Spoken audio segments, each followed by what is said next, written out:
তো নমস্কার বন্ধুরা, জি ইলেকট্রনিক্সের পক্ষ থেকে আপনাদের সবাইকে স্বাগত। এটা একটি পিজন কোম্পানির 2100 ওয়াটেজের ইন্ডাকশন ওভেন। এটা স্লিক মডেলে, অর্থাৎ ওই মডেলটা অনেকটা পাতলা একটা মডেল, মানে অনেকটা স্লিম আর কি। এটা দেখতেও খুব সৌন্দর্য টাইপের। তো এইটা প্রবলেম হচ্ছে, এটার মধ্যে পাওয়ার আসছে না। তো এই ধরনের সমস্যা এই ইন্ডাকশন সার্কিটের মধ্যে সব থেকে বেশি দেখতে পাওয়া যায়। তো আমার চ্যানেলে যারা নতুন দর্শক তারা অবশ্যই চ্যানেলটা সাবস্ক্রাইব করে রাখুন এবং পাশে থাকা বেল আইকনটা অন করে রাখুন, যাতে নতুন ভিডিও দেখতে আপনাদের মিস না যায়। তো এই সার্কিট বোর্ডটার মধ্যে এই ধরনের সমস্যা দেখা দিলে আপনারা কী কী কাজগুলো করবেন, তো স্টেপ বাই স্টেপ আপনারা দেখে নেন। তো সর্বপ্রথম আমি কী করবো, এই দেখুন এই তারের মাঝখানে দেখুন একটা ফিউজ রয়েছে। এই ফিউজটা সর্বপ্রথম আমরা এটা চেক করব, এই ফিউজটা। তো এখানে দেখুন ফিউজটা আমরা চেক করছি। হ্যাঁ, ফিউজটার মধ্যে কোনো রকম রেসপন্স নেই, অর্থাৎ এই ফিউজটা কিন্তু সম্পূর্ণভাবে ওপেন হয়ে গেছে, অর্থাৎ এটা ব্লাস্ট করে দিয়েছে। তো এটা মেনলি যেটা থেকে হয়, এই যে আইজিবিটি আছে এখানে একটা 3 পিনের একটা আইজিবিটি আছে। এই আইজিবিটিটা কারণের জন্য বেশিরভাগ এই সমস্যাটা বেশি দেখতে পাওয়া যায়, এবং এই সার্কিটের মধ্যে সব থেকে বেশি আইজিবিটি নষ্ট হয়। কারণ এটা 2100 ওয়াটেজের একটা ইন্ডাকশন ওভেন, এবং এটা খুব সুন্দর একটা ভালো কোয়ালিটির একটা। তো এই আইজিবিটি কারণের জন্য কিন্তু বেশিরভাগ ফিউজটা নষ্ট হয়ে যায়। অধিকাংশই ইন্ডাকশন সার্কিট বোর্ডের মধ্যে এই প্রবলেম দেখা দেয়।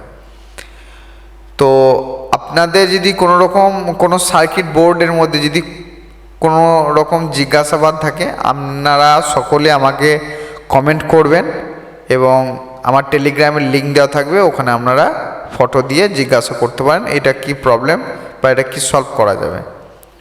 তো আমি দেখুন এই আইজিবিটিটা তুলে নিয়েছি। এই আইজিবিটিটা কিন্তু 15 অ্যাম্পিয়ারের আইজিবিটি। কোম্পানি এটা 15 অ্যাম্পিয়ারের আইজিবিটি দিয়েছে এটার মধ্যে।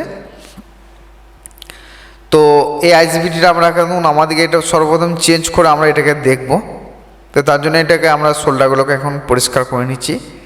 এই সার্কিট বোর্ডের মধ্যে বেশিরভাগই আইজিবিটি নষ্ট হয়। তাছাড়া এটার মধ্যে খুব কম প্রবলেমই দেখতে পাওয়া যায় এই ইন্ডাকশানটার মধ্যে।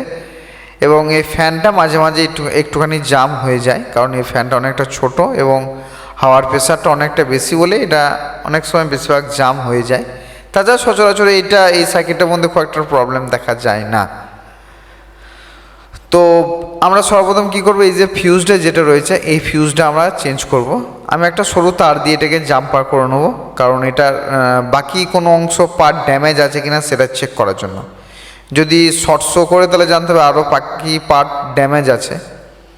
তো এটা আমি সর্বপ্রথম সরু একটা ফিউজ এখানে সোল্ডার করলাম। অবশ্যই আপনারা সরু ফিউজ সোল্ডার করবেন।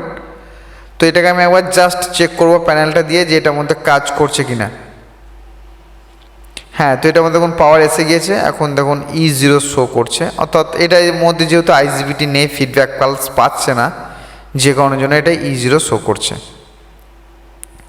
তো আমি সর্বপ্রথম কী করে এই যে হিটসিং এবং ব্রিজ রেকটিফায়ার এই দুটোকে ভালোভাবে পরিষ্কার করে নেবো। তো আপনারা সকলেই এটা ব্রিজ এবং রেকটিফায়ারটা পরিষ্কার করে নেবেন, কারণ অনেকে এটা করে না, শুধুমাত্র জাস্ট একটা আইজিবিটি লাগিয়ে দেয় এবং একটুখানি থার্মাল পেস্ট লাগিয়ে দেয়। কিন্তু আপনারা চেষ্টা করবেন দুটোকে পরিষ্কার করেই কাজটা করে নেওয়ার জন্য। এবার এখানে একটা সেন্সার আছে আইজিবিটির নিচে, যে সেন্সারটা থাকে ওখানের মধ্যে একটুখানি থার্মাল পেস্ট দিয়ে নিলাম। এবার এই যে ব্রিজ রেকটিফায়ার এটার মধ্যে দেখুন থার্মাল পেস্টটা আমি দিচ্ছি। আর এই সার্কিট বোর্ডের মধ্যে আপনারা চেষ্টা করবেন 20 অ্যাম্পিয়ার বা 25 অ্যাম্পিয়ারে আইজিবিটি সোল্ডারিং করার, কারণ 20 অ্যাম্পিয়ার বা 25 অ্যাম্পিয়ার আইজিবিটি দিলে এটা খুব টেকসই মজবুতভাবে অনেক দিন লংজিভিটি করে।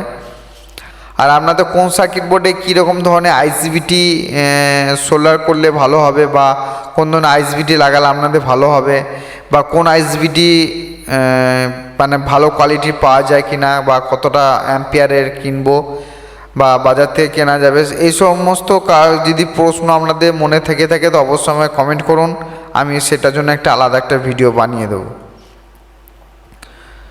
তো এই ধরনের যদি আপনাদের কোনো রকম কোশ্চেন থাকে অবশ্যই আমাকে কমেন্ট করবেন বা আমাকে জানাবেন, আমি একটা আপনাদের ভিডিও দিয়ে দেবো, কারণ আপনাদের ওপরেই আমার সব কিছু। আপনারা যদি যেরকম ভিডিও চাইবেন সেরকম ভিডিও আমি আপনাদেরকে দিয়ে দেবো। তো দেখুন আমাদের কথা বলতে বলতে মোটামুটিভাবে আমাদের আইজিবিটিটা স্ক্রু টাইট হয়ে গেছে। এবার এটা এখন সোল্ডার করে নিচ্ছি। এটা আমি 20 অ্যাম্পের আইজিবিটিটা সোল্ডারিং করলাম, আপনাদেরকে নাম্বারটা দেখাতে পারলাম না।